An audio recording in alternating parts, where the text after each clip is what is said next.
يا رب بالمصطفى بلغ مقاصدنا واغفر لنا ما مضى يا واسع الكرم صل وسلم دائما ابدا على نبيك خير الخلق كلهم يا رب بالمصطفى بلغ مقاصدنا واغفر لنا ما مضى يا واسع الكرم محمد شهد الخوف والثقلين للفريقين من رب ومن عجب يا رب المصطفى بلغ مقاصدنا واغفر لنا ما مضى يا واسع الكرم هو الحبيب الذي ترجى شفاعته بكل حول من الأهوال مقتهب يا رب بالمصطفى بلغ مقاصدنا واغفر لنا ما مضى يا واسع الكرم اللهم صل وسلم وبارك عليه.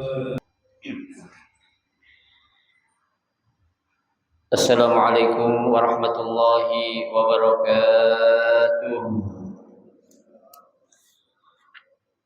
Bismillahirrahmanirrahim. Alhamdulillahi rabbil alamin. Wa bihi nasta'inu ala umuri dunya waddin.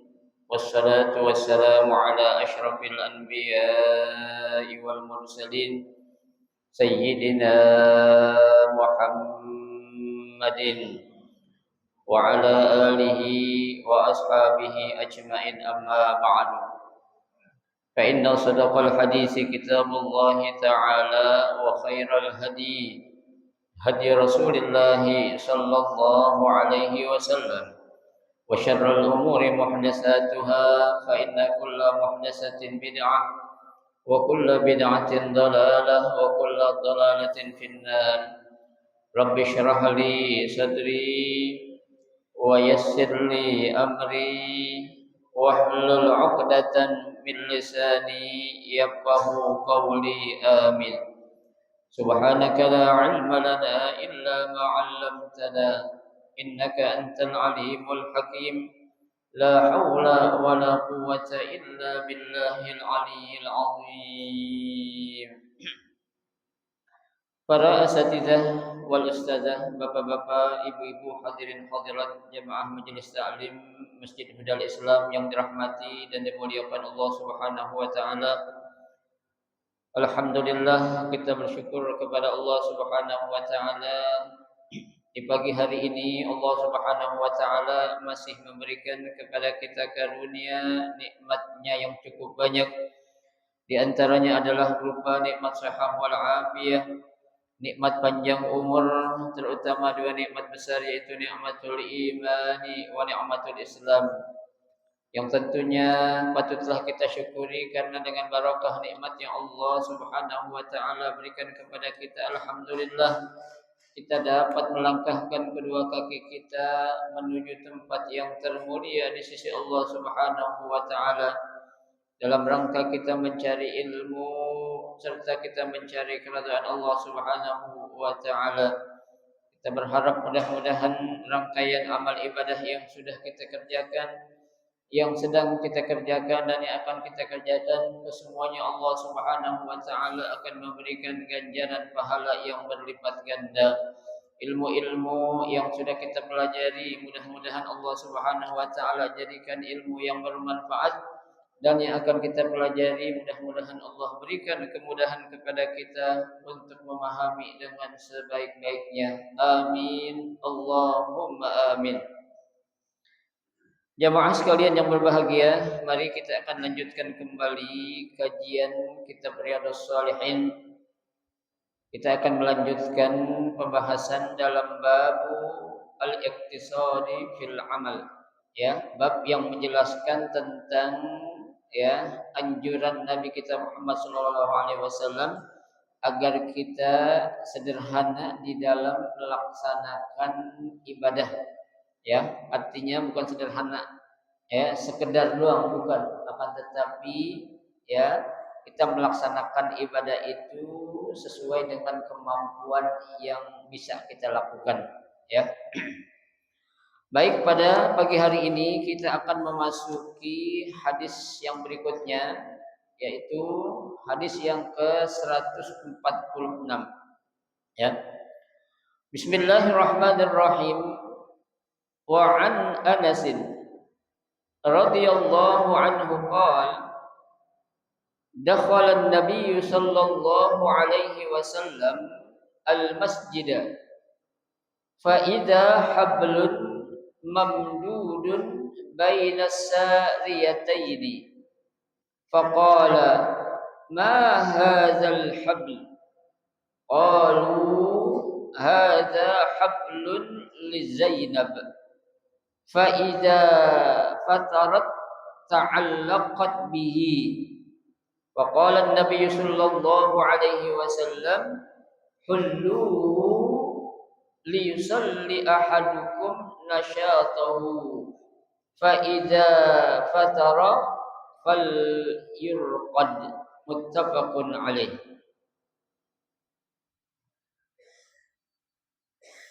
Hadis yang berikutnya, ya, yang sanadnya dari Anas radhiyallahu anhu qala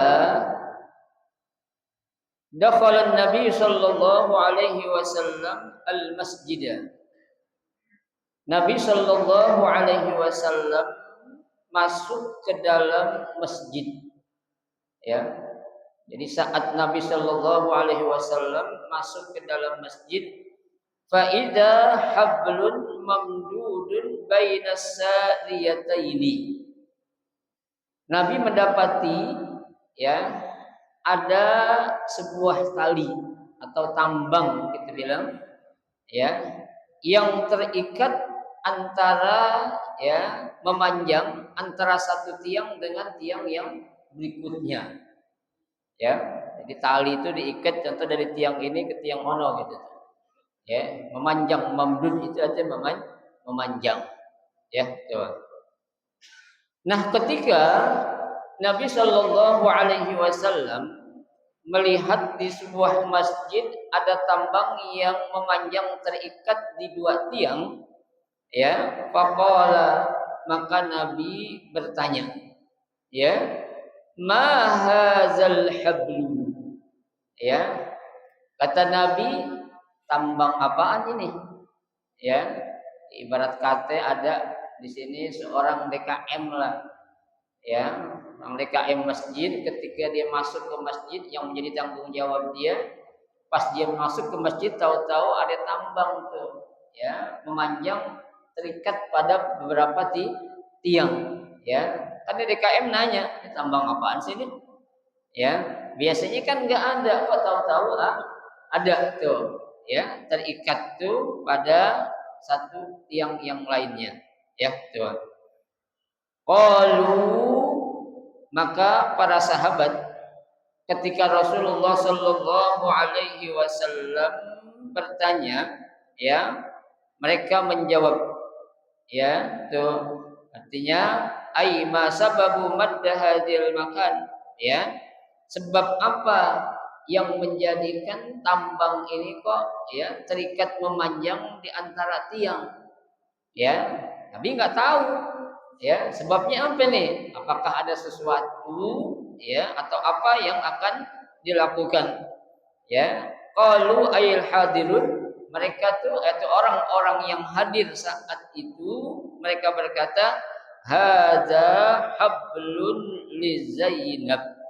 Ya, kata mereka ini adalah tambang atau tali yang dibuat oleh siapa? Zainab. Ya, itu dibuat oleh siapa? Zainab. Ya. Ini Zainab siapa nih? Di sini adalah dijelaskan Zainab yang dimaksud di sini adalah Zainab bintu Jahsh. Ya, Zainab bin Jahsh. Ya, tuh. Bukan ya Zainab yang seperti ya sahabat Sabiah ataupun istri Nabi Shallallahu Alaihi Wasallam, bukan. Tapi adalah siapa? Zainab binti Jahsh. Ya. Ada juga yang mengatakan wa anil akhar Humnah binti Jahsh. Ya, namanya adalah Humnah binti Jahsh, bukan Zainab binti Jahsh. Ya, tuh.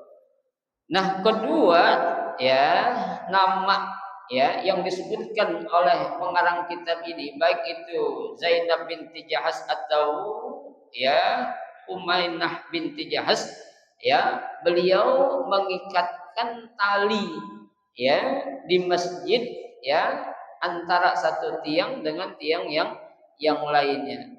Ya, tuh. Faida fatarat ta'allaqat bihi. Ya, faida apa? Fatarat ta'allaqat bihi. Ya, tuh. Nah, apabila kata nih siapa? Orang-orang yang melihat itu, ya, Zainab itu ya merasa capek, ya, ataupun merasa lelah, ta'allaqat, maka tuh Zainab akan apa? Istilah bahasa kitanya bakal nyender. Ya kan? Ya kita perhatiin aja dah. Kira-kira kalau orang lagi sholat ambil nyender gimana? Ya, sholat nyender kan? Gimana tuh? Ya, kelihatannya juga kurang enak. Ya, tuh sambil nyender. Ya. Nah, kita kan sholat itu kan, ya Nabi Shallallahu Alaihi Wasallam ya menganjurkan kepada kita sholat memang yang paling sempurna adalah dalam keadaan apa? Berdiri. Ya, lah kalau memang nggak mampu, ya sholat dalam keadaan berdiri, ya boleh kita sambil apa? Sambil duduk. Ya, sambil apa? Sambil duduk. Ya, mau duduk di bawah kek, ya mau duduk pakai bangku atau kursi kek, ya itu nggak masalah kalau memang kita nggak mempunyai kemampuan untuk apa? Sholat dalam keadaan berdiri. Ya, tuh dibolehkan dalam ajaran kita. Ya, tuh. Lah kalau sampai ya kamu sudah tidak mampu, tidak kuasa lagi untuk melaksanakan sholat yang sempurna, ya udah silakan ya sholatnya dengan cara duduk ya tuh. Jangankan duduk, berbaring aja boleh kan? Ya boleh ya, yang penting kita tahu caranya atau ilmunya ya. Nah, cara yang dilakukan ya oleh Zainab ini ketika mendengar penjelasan dari orang-orang yang melihat tuh tambang tadi, maka Nabi bersabda, faqala Nabi sallallahu alaihi wasallam. Ya, maka Nabi sallallahu alaihi wasallam bersabda, apa kata Nabi? Hulluhu. Ya, lepasin tambang ini. Ya, silah kata kita copotin nih tambang. Ya, tuh, copot. Kenapa? Liyusalli ahadukum nasyatah. Ya, tuh. Salah seorang ya ketika melaksanakan sholat harus apa? Nasyatah. Apa itu nasyatah? Ya, artinya nasyatah adalah dengan cara apa ya? Nasyat, dengan cara sungguh-sungguh. Ya, artinya dengan semangat yang memang benar-benar kita mampu. Ya, bukan dengan cara memaksakan sesuatu yang kita sendiri nggak mampu. Ya, betul. Lalu Nabi melanjutkan fa iza fatara fal yurqad. Ya, apabila ya capek atau merasa lelah fal yurqad, maka apa? Tidur dulu. Ya, istirahat dulu, ya kan? Jangan sampai kita sholat karena kita paksain, contohnya tahajud. Ya, pengen ngejar sholat tahajud kayak Imam Syafi'i 30 rakaat. Ya, rakaat dipaksain, Allahu Akbar, rakaat 2 rakaat pertama semangat, 2 rakaat kedua mulai ngaco bacaannya. Ya, rakaat ketiga mulai berantakan.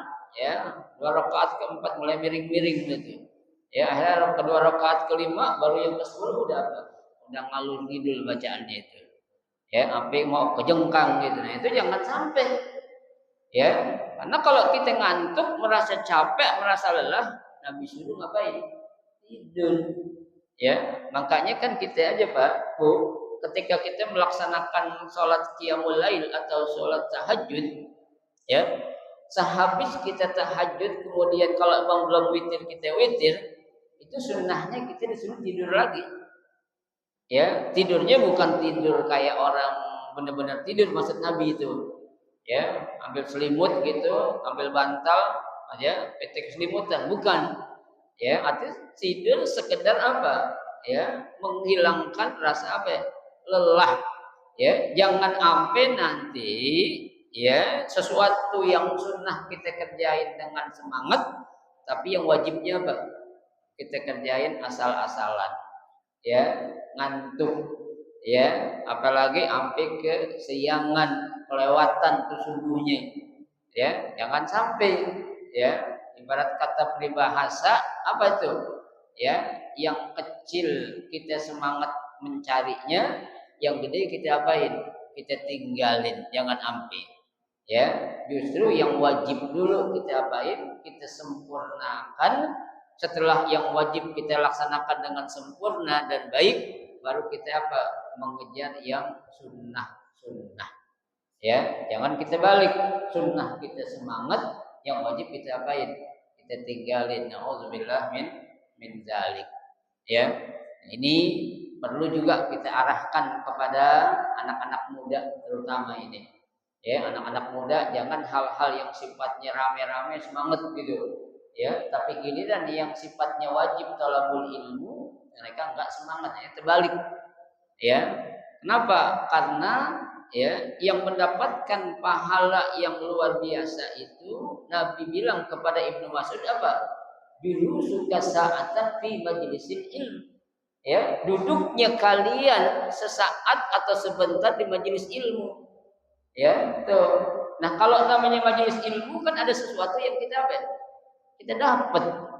Ya, karena ilmu bisa kita dapat dengan cara apa? Kita datang ke majelis-majelis taklim. Ya, kita mendengarkan tausiah, ya, kita mendengarkan pengajian atau taklim yang diajarkan oleh para guru kita, maka itu sesuatu yang apa? Akan membawa manfaat bukan saja di dunia, akan tetapi manfaat itu akan dibawa ke mana? Kelak ke negeri akhirat. Lantaran apa? Lantaran tuh orang rajin selalu hadir di mana? Di majelis ilmu. Ya, tuh. Ya, bukan berarti majelis zikir nggak baik, tidak. Saya tidak katakan seperti itu. Ya, apalagi itu majelis zikir yang di dalamnya ada majelis ilmu, itu akan lebih apa? Lebih mulia lagi. Ya, ibarat kata kita makan 4 sehat 5 sempurna gitu. Ya, itu karena apa? Ya, sempurna banget apa yang kita lakukan. Ya. Jadi, ya, Nabi katakan kalau kamu ya merasa lelah, merasa capek tuh, maka apa? Istirahat ataupun tidur terlebih dahulu. Ya, muttafaqun alaih. Hadis ini diriwayatkan oleh Imam Bukhari dan Imam Muslim. Ya, tuh. Bahkan di sini dikatakan ya, wa waqa'a fi Muslim, dalam riwayat Muslim dikatakan ya, fatarat di sini maksudnya apa? Ai kasalat. Ya, kasalat itu apa sih? Merasa ada sesuatu yang apa? Menimbulkan rasa males. Ya kan? Ya orang capek, orang lelah, orang ngantuk itu kan dampak dari sebab apa? Capek. Ya. Nah, kita lelah, capek, ya udah jangan dipaksain. Ya. Nggak enak, Pak, sesuatu yang dipaksain nggak enak hasilnya itu. Ya, kita maksain buat nyari sesuatu yang memang apa? Di luar kemampuan kita. Ya, hasilnya nanti juga sesuai dengan apa? Yang mampu kita kerjain. Ya kan? Allah sudah katakan la yukallifullahu nafsan illa wus'aha. Ya, Allah Subhanahu wa taala itu tidak akan pernah membebani kepada hambanya kecuali dengan sesuatu yang apa? Yang mampu untuk dikerjakan oleh hambanya tersebut. Ya. Baik, ya. Qala Al-Hafiz Ibnu Hajar, ya, di sini Al-Hafiz Ibnu Hajar berkata, fihi al-hissu 'alal iktisad fil ibadah. Ya. Hadis ini menjelaskan tentang anjuran Nabi Shallallahu alaihi wasallam agar kita itu apa? Sederhana, ya, arti sederhana, ngerjain sesuatu sesuai dengan kemampuan kita. Ya, wan nahyu anit ta'ammuq fiha. Ya, dan larangan untuk apa? At-ta'ammuq fiha. Apa itu at-ta'ammuq? Ya, kalau bahasa kita berlebihan lah. Ya, maksain diri. Ya, itu jangan sampai, ya. Wal amru bil iqbal 'alaiha binasyat. Ya, sesuatu amal, ya, yang akan diterima oleh Allah itu ketika kita melakukannya dengan apa? Sungguh-sungguh. Ya, dengan sempurna. Ya, ini ibarat kata, Pak, ya, seperti apa yang Nabi katakan. Ada orang ahli ibadah, ya, ada orang ahli ilmu. Ya, kira-kira lebih sempurna orang yang ahli ibadah atau ahli ilmu? Ahli ilmu. Ya, makanya Nabi katakan dalam sebuah hadis, ya, tuh Nabi katakan apa? Ya, faqihun wahidun, ya, asyaddu 'ala syaitan min alfi 'abidin. Ya, satu orang, ya, alim atau orang yang punya ilmu, dia beribadah lebih baik atau lebih ditakuti oleh syaitan ketimbang apa? 1000 orang yang ahli ibadah. Ya, jadi ini ada 1000 orang ahli ibadah. Ya, kata setan ini mah encel. Ya, nggak ada pape-papenya. Kenapa? Ini orang ahli ibadah tapi dia nggak tahu ilmunya. Ya, akhirnya dia ngerjain apa-apa itu, ya, maksain diri. Ya, harus begini, ya. Nah, berarti nggak tahu ilmunya. Tapi ketika ada orang alim, dia melaksanakan ibadah sedikit, tapi apa ya? Berkualitas. Kenapa? Karena dia tahu ilmunya.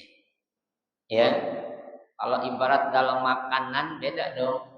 Orang makan asal kenyang, kami orang makan melihat nilai gizinya. Kira-kira, ya, banyak itu menjamin akan mengandung nilai gizi atau tidak?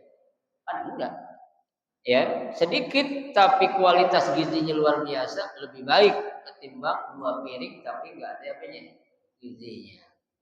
Ya, makan kayak sindang tuh makan 3 piring. Ya, nasinya doang banyak. Ya, tuh. Tapi orang, ya, kita lihat tuh makan nasinya dikit, lauknya apa ya? Banyak, ya.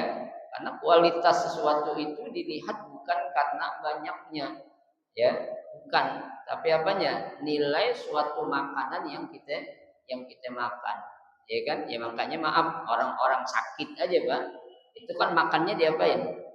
Diatur, ya, nggak boleh sembarangan, ya. Ada gak orang lagi dirawat di rumah sakit ditaruhin nasi sepiring kunjung, ada gak?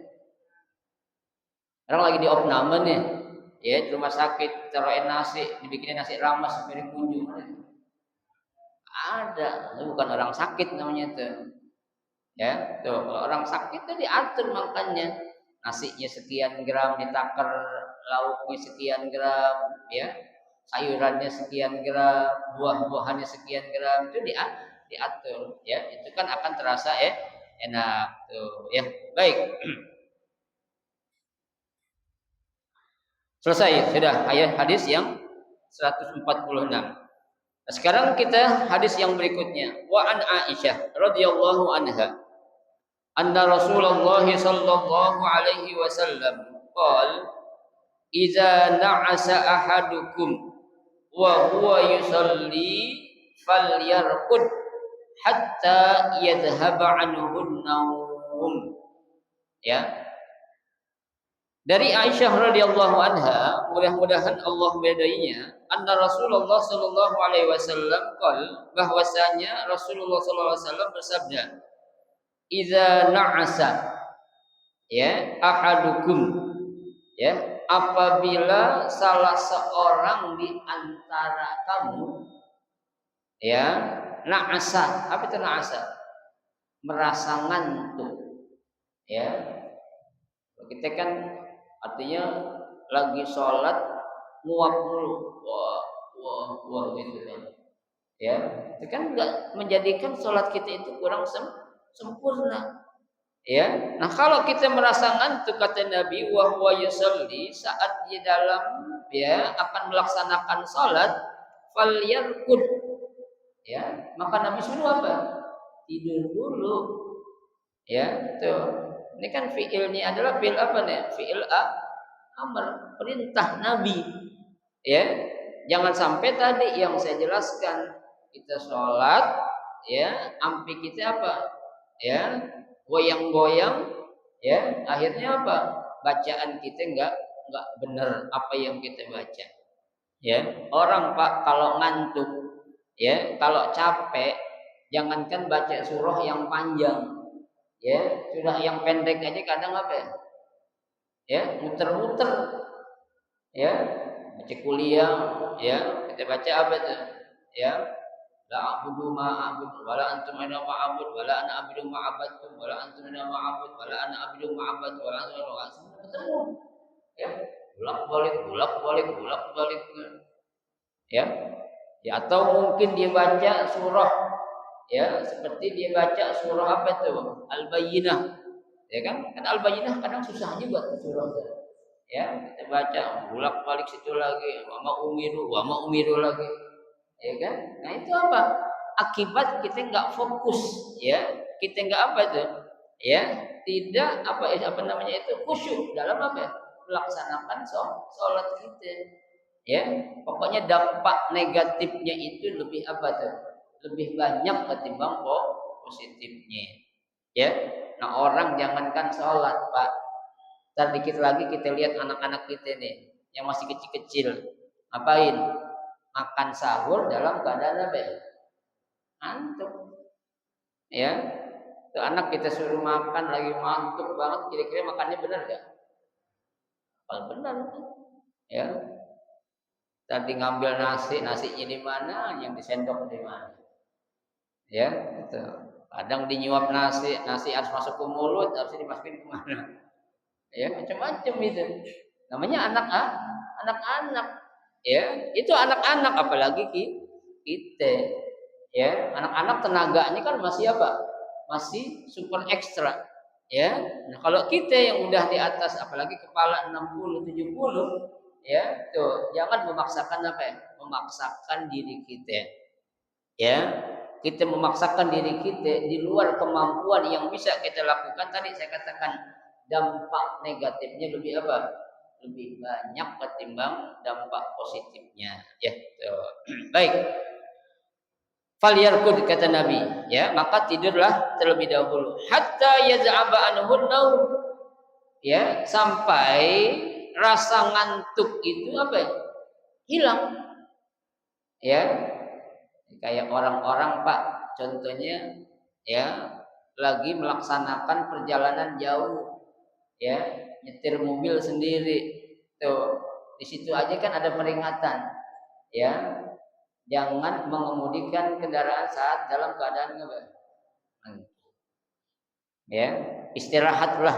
ya terlebih dahulu, ya itu bang saya ngerasain Pak, ya kalau kita nyetir dalam keadaan ngantuk, apalagi jalannya lurus di tol itu bahayanya luar biasa itu, ya kita udah nggak fokus dah tuh, ya jalanan di depan kadang kita nggak ngelihat ada bahaya yang akan menghantam kita, ya kalau kita ngantuk itu udah dah, ya mendingan kita minggir dulu sebentar, ya kita istirahat di rest area nggak lama, ya 5 menit 10 menit tuh enak lagi, ya yang penting jangan kita paksain diri kita dalam keadaan ngantuk, kita melaju kendaraan kita, nanti dampak negatifnya buat siapa?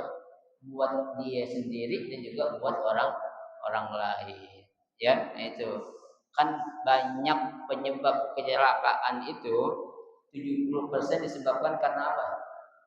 Pengemudi dalam keadaan mengantuk, dipaksain, apalagi supir-supir bis Pak, ya itu kan berapa nyawa orang tuh yang harus dijaga tuh, ya kalau sampai dia memaksakan akhirnya apa tuh terjadi kecelakaan, naudzubillah min dzalik, itu tanggung jawabnya dia itu, ya maksain, ya apalagi udah ngantuk bawanya ngebut, ya jangan sampai tuh, ya baik. Fa inna ahadakum idza shalla, ya maka sesungguhnya ya salah seorang di antara kalian idza shalla, apabila dia melaksanakan salat wa huwa na'isun, sedangkan dia dalam keadaan ngantuk, la yadri la'allahu yadhhabu ya yastaghfiru fayasabba nafsuhu, ya nah itu enggak konsen, akhirnya apa? Tujuannya dia itu minta ampun kepada Allah Subhanahu wa taala, justru yang terjadi apa? Dia ya sabba nafsahu, justru dia menghina dirinya sendiri atau mencelakakan dirinya sendiri, ya kan? Ya Allah, ampunilah dosa-dosa kami yang banyak ini, ya Allah. Doanya terbalik, ya Allah tambahkanlah dosa-dosa kami yang banyak kepada saya. Kan aneh, harusnya kita minta ampun, kita minta apa ya? Tambahin. Ya, yang diingat rezeki minta tambah yang banyak, akhirnya ya Allah tambahkanlah dosa saya yang banyak, ya Allah yang berkah. Lagi ngantuk ya. Nah itu bisa terjadi gak? Ya bisa, karena orang dalam keadaan ngantuk, ya. Bapak ngobrol sama anak bapak masih kecil dalam keadaan ngantuk, kira-kira itu anak connect gak? Agak. Ya, sahur, diem aja. Ya, lagi ngantuk, ya, nggak connect. Nah itu pasti itu, ya. Nah, itu sekali lagi saya katakan, ya, di sini jangan sampai kita memaksakan diri kita, ya tuh, karena akan terjadi ya, yaqsudul istighfar, maksudnya minta ampun, fayasubba nafsahu ayyad'u alaiha wa huwa birabbihi, jawab ya, malah justru dia ya menjatuhkan atau mencela dirinya sendiri. Jangan sampai itu akibat akibat seseorang melaksanakan ibadah yang berlebihan ataupun memaksain dirinya, ya tuh. Jangan anak-anak Pak, kita juga sama orang tua, ya kita ibadah udahlah semampu kita aja, ya jangan kayak berlebihan memaksakan sesuatu yang tidak kita mampu untuk kita mengerjakannya, ya baik. Karena di sini ada kata la yadri la'alla, ya nah kata atau kalimat la'alla di sini maksudnya apa tuh? Yatlubu minallah al-ghufran li dzanbihi, ya tuh la'alla maksudnya dia adalah minta diampunin dosa-dosanya oleh Allah, tapi kebalik tadi justru minta diapain? Ditambahin dosa-dosanya oleh Allah, ya. Malaikat juga bingung, nih orang aneh, ya yang namanya minta tambah tuh rezeki, umur panjangin, ini dosa minta ditambahin, ya kan? Dosa minta ditambahin, rezeki minta didikitin, ya. Itu ulah akibat apa itu? Akibat orang dalam keadaan mengantuk ketika dia melaksanakan apa? Ibadah kepada Allah Subhanahu wa taala. Ya. Baik, hadis yang berikutnya. Wa an Abi Abdullah Jabir ibn Samurah As-Suwa'i radhiyallahu anhuma qala kuntu usalli ma'an nabiy sallallahu alaihi wasallam as-salawat fakanat salatuhu qasdan wa khutbatuhu qasdan rawahu Muslim. Ya. Ada satu hadis yang sanadnya dari Abdullah bin Jabir bin Samurah As-Suwa'i. Ya, qala beliau berkata, kuntu usalli ma'an nabiy sallallahu alaihi wasallam as-salawat. Ya, aku pernah ikut sholat bareng Nabi sallallahu alaihi wasallam tuh. Sini katakan kenapa menggunakan sholawat. Ya, dijelaskan ya oleh pengarang kitab ini, beliau pernah ikut sholat bareng Nabi sebanyak 1000 kali sholat. Ya, jadi sholat itu diimami oleh siapa? Baginda Rasulullah Shallallahu Alaihi Wasallam. Tuh, ya. Kata beliau, fakana sholatuhu qasdan.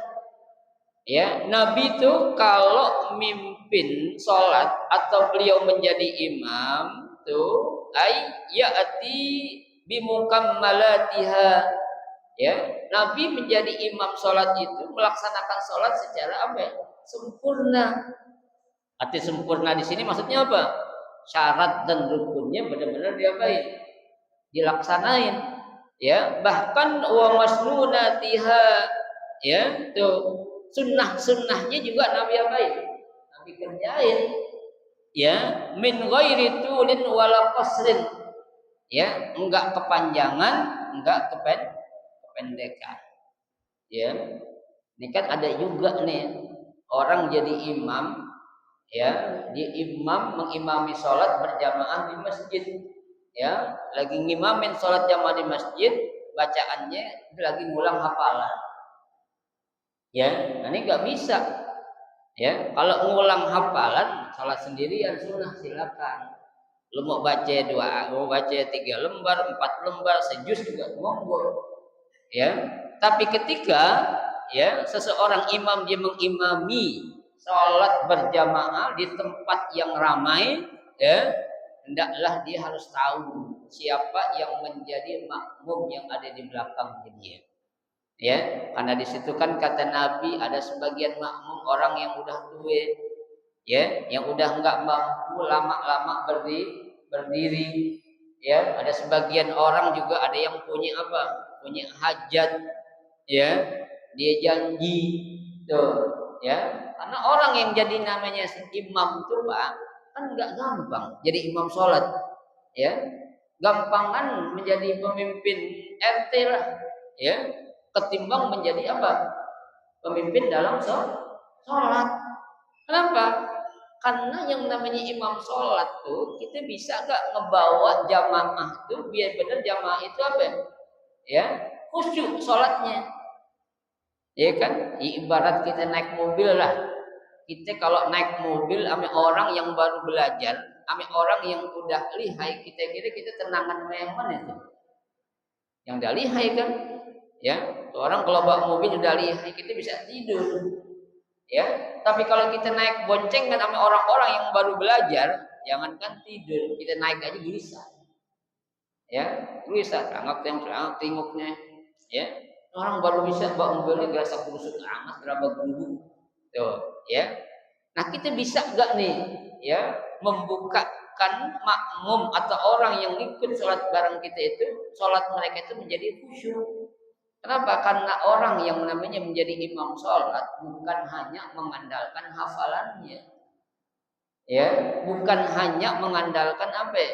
Usia tuanya, ya, tuh. Tapi dia harus mampu, ya, membawa jamaahnya ikut kalau dia yakin sedang melaksanakan apa ya? Sholat berjamaah saat itu, ya. Kita Pak bisa ngerasain ketika seorang imam yang benar dalam memimpin sholat, dengan orang yang enggak benar menjadi imam dalam sholat, kita mampu bisa ngerasain, ya. Saat kita mengikuti sholat berjamaah dipimpin oleh seorang imam, tapi kita agak sedikit apa itu sholat kita kayaknya banyak gangguan tadi. Itu dampak dari mana coba? Imamnya, ya. Imamnya kenapa? Karena imamnya itu dia memimpin juga tidak dalam keadaan apa? Khusyuk dalam memimpin sholat. Ya, enggak saya katakan imam sholat itu enggak sembarangan, ya. Jangan ya kita nyuruh-nyuruh orang, apalagi enggak disuruh main maju aja jadi imam. Nah, ini bahaya, ya, akan merusak apa ya? Sholat ya jamaah yang lainnya. Kenapa? Karena kita harus apa itu? Tahu kalau menjadi seorang imam itu kriterianya dalam ilmu fikih itu secara khusus dibahas. Ya, enggak segampang apa yang kita kira. Nah, orang hafal Quran nih, sudah jadi imam aja lah, enggak jadi patokan. Ya, itu enggak jadi patokan. Ya, dia bisa enggak membawa jamaah agar sholatnya yang dipimpin itu menjadi apa? Khusyuk ataupun sempurna. Itu baru ya seorang imam yang benar saat dia memimpin sholat bersama jamaah di belakangnya. Ya, sekarang kita kan bisa mengukur diri. Kita sholat sendirian contohnya. Nah, sholat kita sendiri aja belum bisa kita benar-benar khusyuk. Bagaimana kita mau memimpin orang kan gitu. Ya, makanya hati-hatilah ya di dalam memilih atau menyuruh orang untuk menjadi apa? Imam dalam sholat. Karena ya lebih sulit menjadi imam dalam sholat ketimbang imam dalam sebuah negara. Ya, negara itu banyak yang membantuin. Ya, nah kalau sholat imam siapa yang mau bantuin gitu? Ya, bisa kalau sholat bacaan surah. Ya, tapi kalau rukun bisa kita bantuin. Nggak boleh. Tuh, ya, baik. Jadi Nabi itu kalau sholat memimpin ya sholat jadi imam panjang enggak, pendek juga enggak. Ya, makanya Nabi bilang khairul umuri awsatuha. Sebaik-baik sesuatu itu adalah apa? Ya, yang apa itu? Awsat. Ya, yang sedang-sedang saja ya. Wa khutbatuhu qasdan. Ya, begitu juga saat Nabi menyampaikan khutbah qasdan. Ya, sama. Ya, Nabi khutbahnya itu sempurna, syarat dan rukunnya, sunnah-sunnahnya juga Nabi laksanakan. Tapi enggak kepanjangan juga. Ya. Jangan khutbah sampai sejam. Ya, kelamaan. Ya, kelamaan. Justru kan Nabi ngelaksananya itu yang benar khutbahnya dipendekin, sholatnya diapain? Dipanjangin. Ya, tapi kalau kita kan kebalikannya kebanyakan ya. Ya, kita kebalikannya, khutbahnya panjang, sholatnya ngebut. Ya kan? Tuh, nggak apa-apa dah. Ya, karena tujuan kita mungkin untuk memberikan nasihat kali ya. Ya, bukan untuk apa namanya istilahnya itu ngalor ngidul, ngomong sono sini. Ya, kita ingin mengingatkan ya sesuatu yang mungkin sesuatu itu setiap tahun datang, tapi kan perlu kita apain? Ingetin. Itu namanya tazkirah. Fadzakir fa inna dzikra tanfa'ul mu'min.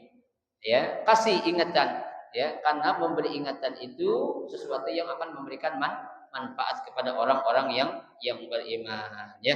Jadi itulah apa yang dicontohkan dan diajarkan oleh Nabi ya, bagaimana cara Nabi beribadah saja ya. Nabi enggak berlebih-lebihan di dalam beribadah. Padahal siapa sih ya yang enggak kenal baginda Rasulullah SAW ya, dosanya udah diampunin ya, kemudian dijamin masuk surga ya. Dosa yang sekarang dan yang akan datang udah diampunin ya, tapi ibadahnya itu luar biasa ya.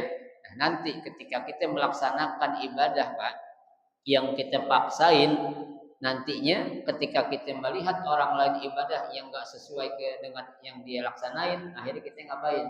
Menyepelekan orang lain ya. Rumah ibadah lu enggak ada apa-apanya sama gua ya. Gua ini kalau tahajud tuh ya 20 rakaat, 30 rakaat itu paling-paling 2, paling banyak 40. Tuh, akibatnya gitu. Ya, padahal dia ibadahnya ngapain? Maksain. Ya, sesuatu sekali lagi saya katakan yang dipaksakan itu hasilnya akan tidak apa?